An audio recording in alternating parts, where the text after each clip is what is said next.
क्योंकि आज महाराष्ट्र में सबसे बड़ा प्रॉब्लम कौन सा है, तो वो जो किसान है, वो प्याज का जो किसान है, प्याज कौन पकाता है? कराड़ सर, आप तो मराठवाड़ा से आते हैं, आपके वो कोई जागीर नहीं होता जिसके पास बहुत सारी जमीन है। प्याज वाला जो किसान होता है, वो कम पानी में, जिसके पास कम लैंड होता है, उसका वो ही किसान प्याज की खेती करता है। तो उसके लिए आपने टैक्स लगाया है, और वो भी एक तो 40% टैक्स लगाया था, उसके बाद अभी एक्सपोर्ट बैन कर दिया है और पूरा क्रैश हो गया उसका प्राइस। तो प्याज का किसान, जो छोटा किसान है, उस पे आप ये अन्याय करेंगे?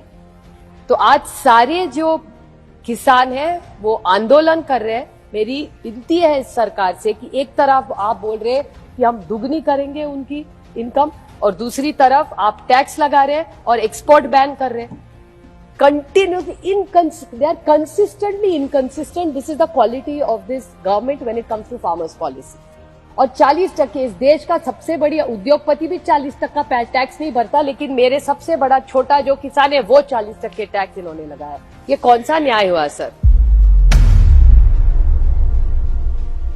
सुप्रिया सुळे यांचंही निलंबन करण्यात आलेलं आहे।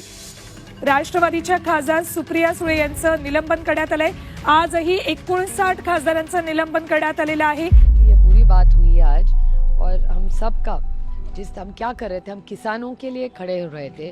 किसान और जो इंक्वायरी करनी है उसके लिए तो बोल रहे थे, तो अगर किसान के लिए कुछ मांग करे तो आप हमको सस्पेंड करेंगे, और जिसने गलती की वो अंदर बैठा है, और हम जो किसान के लिए, गरीब के लिए, बच्चों के लिए सवाल कर रहे हैं, तो उसको आप निकालेंगे पार्लियामेंट से। ये तो इमरजेंसी हो गई।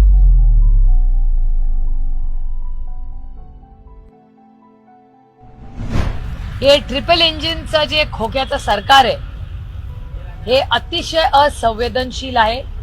मग शेतकरी असो, दुधाचा भाव असो, सोयाबीनचा भाव असो, आजही आमच्या मीटिंग मध्ये दूध, सोयाबीन, कांदा, इथेनॉलचे प्रश्न, असे अनेक शेतकऱ्याच्या निगडीत जो हमी भाव मिळत नाहीये याची सविस्तर चर्चा आमच्याही मीटिंग मध्ये झाली। पण कांदा आणि इथेनॉल बद्दल सरकार जे सातत्याने धोरण बदलतोय, त्याच्यात सरकारचं काही नुकसान होत नाही, भरडलं जात आहे सर्वसामान्य शेतकरी।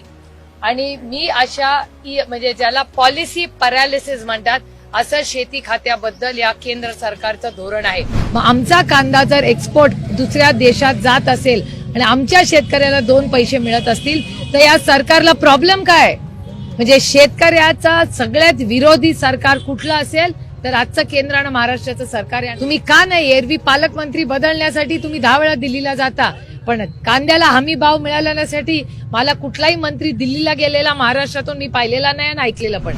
सोयाबीन असेल, कांदा असेल, ही सगळे या काळ्या मातीशी इमान राखणाऱ्या शेतकऱ्याचं कंबरड मोंड्याचं पाप जर कोणी केलं असेल, तर आजच्या तत्कालीन ट्रिपल इंजिन खोके सरकार आणि केंद्र सरकारने केलं। थोडंसं वास्तवतेवर बघूया। आज राज्यासमोर महागाई, बेरोजगारी, शेतकऱ्यांचे प्रश्न इतके गंभीर आहेत, आपण त्याची चर्चा का नाही कधी करत? दुधाचा भाव शेतकऱ्याला परवडतंय का? कांद्याला भाव मिळत नाहीये, निर्यात बंद आहे, ह्या प्रश्नांवर कधी तुम्ही मला प्रश्न विचारता? ही जी दडपशाही आहे, गरीब कष्ट करणाऱ्यांवर जो अन्याय करणारं हे सरकार आहे, तुम्ही बघताय गेले जवळपास वर्ष झालं शेतकरी दिल्लीत आंदोलन करतायत। कांद्याची परिस्थिती तुम्ही बघताय, रडकुंडीला आलेला आहे, आणि या राज्यामध्ये, देशामध्ये सगळ्यात जास्त शेतकऱ्यांच्या आत्महत्या कुठे होत आहेत, तर त्या आपल्या महाराष्ट्रात होत आहेत।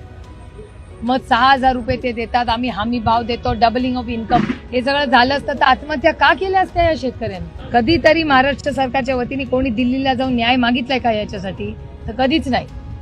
आघाडीचे नियम, कायदे, त्यांचे पालकमंत्री पद, सीट, ह्याच्यासाठी सगळे दिल्लीला जातात, पण तुमच्या आणि माझ्या सुखदुःखासाठी, या राज्याच्या नागरिकांच्या कष्टासाठी कोणीही दिल्लीला जात नाही आणि कुठलेही निर्णय घेत नाही। पार्लमेंटमध्ये माझं आणि अमोलदादांचं निलंबन कशावरनं झालं? याच्यावरनं तर झालं, कांद्याला हमी भाव मिळावा आणि निर्यात बंदी उठावी, याच्यासाठी तर आम्ही लढत होतो दिल्लीत। तर आम्हाला तिथून हद्दपार केलं, आम्हाला दोघांना निलंबित केलं पार्लमेंटमधून। तर ही दडपशाही नाही तर काय? मला बारामतीकरांना इथे भाषण करायलाच पाठवलंय, चहा प्यायला नाही पाठवलं।